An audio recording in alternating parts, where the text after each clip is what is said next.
Hello guys, welcome back. आपका बहुत बहुत स्वागत है, शुक्रिया। ये जो बोर्ड में देख रहे हो ना आप, here there where behind above when, ये आपको क्या लगता है? ये सब फालतू के वर्ड है? ये वो इंग्लिश के दमदार वर्ड हैं जिनसे आप इंग्लिश अच्छे से बोल पाओगे। जब आपको पता ही नहीं चलेगा कौन कहाँ जा रहा है, कौन कहाँ आ रहा है, कैसे आपको बोलना है, तो कैसे बोल पाओगे। इसीलिए मैंने आपके लिए यहाँ पे रखे हैं कुछ बेसिक वर्ड मीनिंग। ठीक है, अब इसको देखो, इसको नोट कर लो।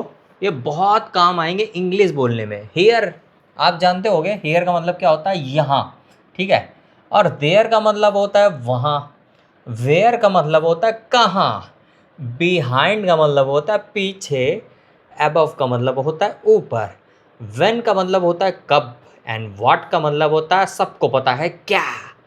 और वाई का मतलब होता है क्यों। क्यों क्यों करूँ मैं तुम्हारा काम, क्यों मैं जाऊँ वहाँ पे। क्यों का शब्द बहुत इंपॉर्टेंट है, ध्यान रखना। हाउ, हाउ मतलब कैसे।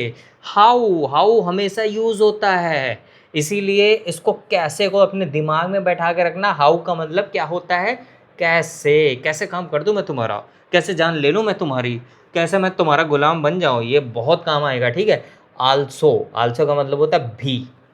तो ये भी हमारा, आल्सो भी हमारा बहुत इंग्लिश में काम आएगा, इसको नोट कर लो।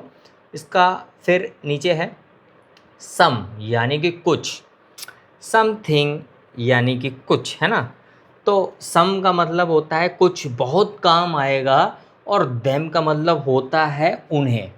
अब इसको अच्छे से स्क्रीनशॉट ले लो बच्चों, क्योंकि ये तुम्हारे जीवन में ये समझो नींव है।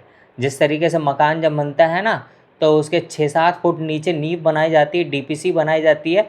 ये वो इंग्लिश की नींव है। जब तुम्हारी ये नींव नहीं मजबूत होगी तो तुम कुछ नहीं बोल पाओगे। सिर्फ तुम मुंह देखोगे, सुनोगे, आगे सामने वाले बोलेगा और तू सुनेगा। इसलिए बहुत अच्छे से इसको याद कर लो। और मैं बोलता हूँ इसके जो here there where behind above when what why how also and some and them, इसके 5-5 सेंटेंस बना के तैयार कर लेना। जिस दिन तुम तैयार कर लोगे ना, उस दिन तुम्हारे भेजे में घुस जाएगा इन सारे के सारे वर्डों का मीनिंग क्या है, अर्थ क्या है। और तुमको इस तरीके से तुम्हारी नींव मजबूत हो जाएगी इंग्लिश की, कि तुमको कोई हिला नहीं पाएगा। जैसे कि वो हो जाए ना, वो होता है ना दुबई का बुर्ज खलीफा, उसकी तरह बिल्कुल तुम खड़ा हो जाएगा। ठीक है, तो इसको अच्छे से नोट करो और याद कर लेना। ठीक है, मिलते हैं तीसरे वीडियो में।